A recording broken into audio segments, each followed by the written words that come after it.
வணங்கி பணியுடன் அழைக்கின்றோம். மண்ணில் நல்ல வண்ணம் வாழலாம் வைகளும் எண்ணில் நல்ல கதிக்கு யாதுமோர் குறைவில்லை கண்ணில் நல் அகுதுரும் கழுமல வளநகர் பெண்ணில் நல்லாளொடும் பெருந்தகை இருந்தது. இன்றைய விழாவினுடைய மதிப்பார்ந்த தலைவர் அவர்களே, கௌரவத்தை போற்றுகின்ற சான்றோர் பெருமக்களே, பவள விழா காணுகின்ற மகேந்திரன் கோகிலா அம்மையார் அவர்களே, மேடையில் இருக்கின்ற சான்றோர்களே, அன்பர்களே, திருமதி கோகிலா மகேந்திரனுடைய அன்புக்குரிய மாணவர்களே, உங்கள் அனைவருக்கும் எனது பணிவன்பான வணக்கம். தெல்லிப்பளை கிராமத்திலே விழிசுட்டி என்கின்ற புண்ணிய பூமியிலே மதிப்பார்ந்த ஒரு தலைமை ஆசிரியராக இருந்த சிவசுப்பிரமணியம் செல்லமுத்து தம்பதிகள் தவத்தினால் பெற்ற ஒரு அருந்தவ புதல்வி கோகிலா அம்மையார் அவர்கள். அவரை அறியாதவர்கள் இல்லை. மகாகவி பாரதி ஒரு இடத்திலே யாழ்ப்பாணத்து சுவாமியை போற்றுகின்ற போது, கோவிந்த சாமி புகழ் சிறிது சொல்வேன் குவலியத்தின் விழி போன்றான் யாழ்ப்பாணத்தான். கோகிலா மகேந்திரனும் விழிசுட்டியிலே பிறந்து குவலியத்தின் விழி போன்றாராய் என்று உலகம் போற்றப்படுகின்ற ஒருவராக இருக்கின்றார். யாழ்ப்பாணத்துக்கே பெருமை தந்திருக்கிறார். அத்தகைய பெருமைக்குரிய அம்மையார் அவர்கள் பவள விழா காண்கிறார்கள். 1950ஆம் ஆண்டு பிறந்த அம்மையார் 75 ஆண்டுகளை இந்த மண்ணிலே சிறப்பாக எடுத்த பிறப்புக்கு தகுந்த பெருமைகளை தேடியிருக்கிறார்கள். அவருடைய ஆற்றலை நான் நன்கு அறிவேன். யாழ்ப்பாணம் இந்து கல்லூரியிலே நான் மாணவனாக கற்றுக்கொண்டிருக்கின்ற போது ஒரு கையெழுத்து சஞ்சிகையை என்னுடைய ஆசிரியர் எழுத்தாளர் தேவன் யாழ்ப்பாணம் அவர்கள் என்னை ஆசிரியராக நியமித்து மாணவர்களுடைய ஒரு கையெழுத்து சஞ்சிகையை நடாத்தி கொண்டிருந்தார்கள். இப்பொழுது அது அச்சேற்ற வேண்டும் என்று ஆசைப்பட்டோம். அச்சேற்றவனும் நாங்கள் மாணவர்கள் 76ஆம் ஆண்டு எங்களிடம் எந்த நிதியோ எதுவுமே இல்லை. அப்பொழுது அச்சேற்றுகின்ற போது கொஞ்சம் தரமான எழுத்தாளர்களுடைய விடயங்களை அதிலே சேர்க்க வேண்டும் என்று ஆசைப்பட்டோம். ஆசிரியர் தேவன் அவர்களை கேட்டால் அவர் சொல்லுவார், நீங்கள் எல்லாரும் பழக வேணும், உங்களுக்கு விருப்பமான எழுத்தாளருக்கு கடிதம் எழுதுங்கள் என்று. ஈழநாடு பத்திரிகையிலே கோகிலா மகேந்திரன் அவர்களுடைய ஒரு செவி வந்தது 76ஆம் ஆண்டு. அதில் கீரிமலை நகுலேஸ்வரா வித்தியாலயத்திலே அவர் ஆசிரியர். நான் ஒரு கடிதம் எழுதினேன் பாடசாலை மாணவனாக. இப்படி யாழ்ப்பாணம் இந்து கல்லூரி மாணவர்கள் ஒரு புத்தகம் வெளியிடுகிறோம், நீங்கள் எனக்கு ஒரு கவிதை எழுதி அனுப்புங்கள் என்று. சிறுகதை கேட்கவில்லை. அவர் ஒரு நல்ல கடிதம் எழுதினார். பாடசாலை மாணவன், நீங்கள் இப்படி ஒரு புத்தகம் அடிப்பது நல்லது, நான் ஒரு கவிதை அனுப்புகிறேன். பொதுவாக என்னிடத்திலே சிறுகதை தான் கேட்பார்கள், நீங்கள் கவிதை கேட்டிருக்கிறீர்கள். அவர் ஆத்ம விடுதலை என்ற ஒரு கவிதை எழுதி எனக்கு அனுப்பியிருந்தார். அதை 76ஆம் ஆண்டு அந்த புத்தகம் நாங்கள் அச்சிட்டோம்.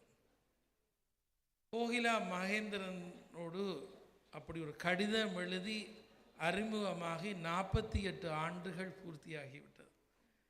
48 ஆண்டுகளுக்கு பின்பு நான் இப்படி ஒரு பவள விழாவிலே அம்மையாருடைய அரங்கிலே பேசுவேன் என்று கனவிலும் நினைக்கவில்லை. ஏனென்றால் நான் ஒரு மாணவனாக அவருக்கு கடிதம் எழுதினேன்.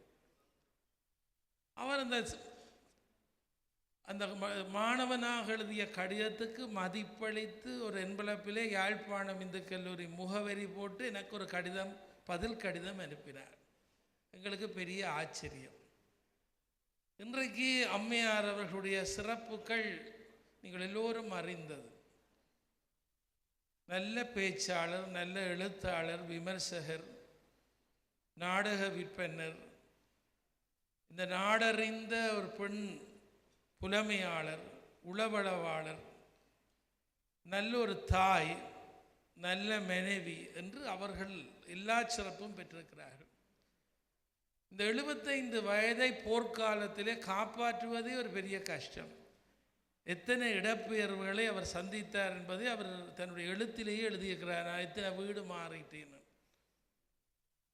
அதே மாதிரி அவர்களுடைய கதைகள், கட்டுரைகள் எழுதுகிற போது ஒரு முறை தன்னுடைய தாயை பற்றி எழுதினார். மார்கழி மாதம் வெளிசிட்டி வைரவ கோயிலுக்கு வாழைக்குலை எப்படி பழுக்க போட்டார் அம்மா. நான் அதை பார்த்து ரசித்தேன். வாழைக்குலை பழுக்க போட்டு அப்பாவுக்கு பாடசாலை என்று இருப்பேன். அம்மா திருவம்பாவைக்கு வைரவ கோயிலுக்கு எப்படி வாழைக்குலை பழுக்க போட்டார். அந்த தாயங்கிற பாத்திரத்தை கொண்டு வந்து வாழைக்குலை பழுக்க போட்ட அந்த இடத்துல கொண்டு வந்து அம்மா எப்படி எல்லா கடமையும் செய்கிறார், என்னால் முடியாது, அம்மாவனுடைய ஆற்றல் என்று தாயை காட்டினார். அதே போல தந்தையை பல இடங்களிலே சுட்டி காட்டினார். ஒரு புகழ்பூத்த ஆசிரியர், தலைமை ஆசிரியர், தெல்லிப்பளை துர்க்கியம்மன் கோயில் நிர்வாகத்தில் இருந்த பெரும்பாலானவர்கள் பெரிய வாத்தியார் என்று சிவசுப்பிரமணியம் அவர்களை சொல்லுவார்கள். அவருடைய சிறப்பை சொல்லுவார்கள். அவர் சிவந்த தோற்றம், அவருடைய அழகிய தோற்றம், அவர் பாடசாலைக்கு வருகிற நேரம், நடந்து வாரது, அவர் செய்கிற பணி, வீடு வீடாக அந்த காலத்தில் கஷ்டம். சரஸ்வதி பூசைக்கு பிள்ளைகளோட தான் ஒரு பாட்டை இயற்றி எல்லார் வீட்டிலையும் போய் பிடியரிசி எடுக்கிறது. வீடுகளில் போய் அவர் ஒரு பாட்டை இயற்றி பிள்ளைகள் எல்லாரும் சேர்ந்து பாடிக்கொண்டு போய் தெல்லிப்பள்ளியில் வீடு வீடாக பிடியரிசி எடுத்து தான் அந்த காலத்தில் நவராத்திரி. அப்படி ஒரு சேவை செய்த ஒரு ஆசிரியருடைய புதல்வி, ஏக புதல்வி, நல்ல நாயகன் மகேந்திரராஜா அவர்கள் மிக பண்பானவர். அவரிடம் இருக்கிற பொறுமை, அவரிடம் இருக்கிற சிறப்பு, எல்லோரையும் அரவணைக்கிற பண்பு எல்லாவற்றையும் இந்த 48 ஆண்டு கால நட்பில் நான் அறிவேன். அவர்கள் இணுவில்லே வந்து இடம்பெயர்ந்திருந்தார்கள். இணுவில்லே அவர்கள் சிறப்பு பெற்றார்கள். அன்னை தங்கம்மா அப்பா குட்டி அவர்களுடைய மிக மதிப்புக்குரிய ஒருவராக விளங்கினார்.